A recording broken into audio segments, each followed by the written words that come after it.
Kisah tentang Tuk Sembulu. Dan dipercaya Tuk Sembulu itu memiliki ilmu buaya. Jadi beliau itu pandai jadi buaya.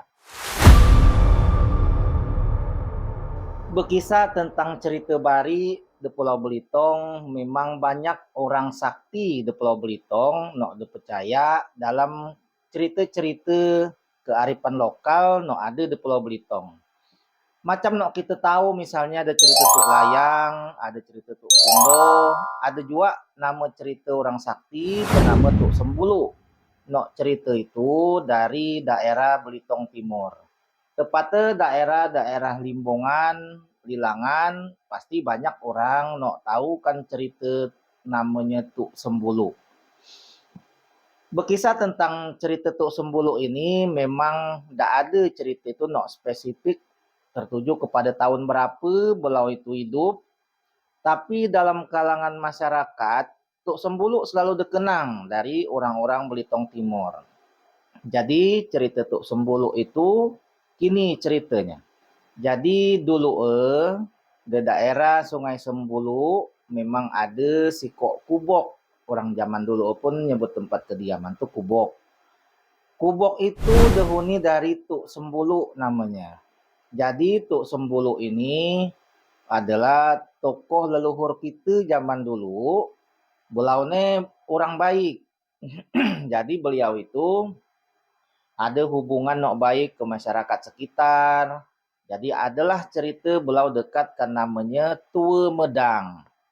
Jadi Tua Medang itu adalah orang nok dipercaya dari masyarakat pada waktu itu. Jadi ada sistem pertanian lokal masyarakat di situ. Nah, Tuk Sembulu pun juga bertani. Jadi kadang amun ada kekurangan hasil panen dari Tuk Sembulu pun juga minjam ke Tuk Medang. Tuk Medang pun gitu juga kan Tuk Sembulu. Tapi dibalik kisah kehidupan mereka ini ada kisah kelam pada waktu itu. Masyarakat selalu ketakutan karena rajin ada orang suku Laut Lanun rajin naik ke darat menculik masyarakat itu untuk dijadikan budak. Jadi Tuk Sembulu ini memang tergolong orang sakti, nok memiliki kesaktian. Dia percaya beliau ini pandai mutarkan arus air.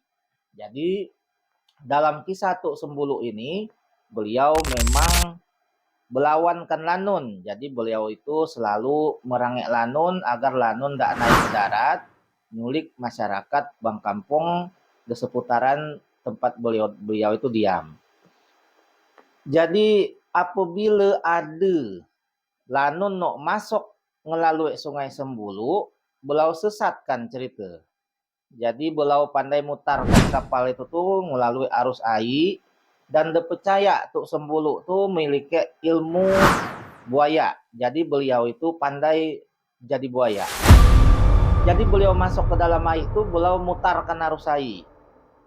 Jadi itulah cerita Tuk Sembulu tuh. Jadi memang tidak ada sih sebenarnya sebuah referensi khusus tentang cerita Tuk Sembulu di dalam misalnya kitab-kitab no ada di Belitung. Jadi cerita Tuk Sembulu ini pun hanyalah merupakan cerita dari mulut ke mulut karena orang ngenang leluhur kita yang bernama Tuk Sembulu. Jadi Tuk Sembulu ini orang sakti. Dipercaya tokoh sakti di Pulau Belitung, terutama di bagian Belitung bagian timur.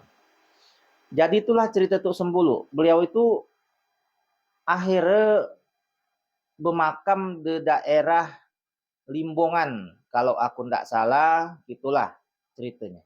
Jadi aku dapat cerita ini dulu dari orang tua, tokoh adat, dukun kampung, namanya Dukun Musa di Bentayan.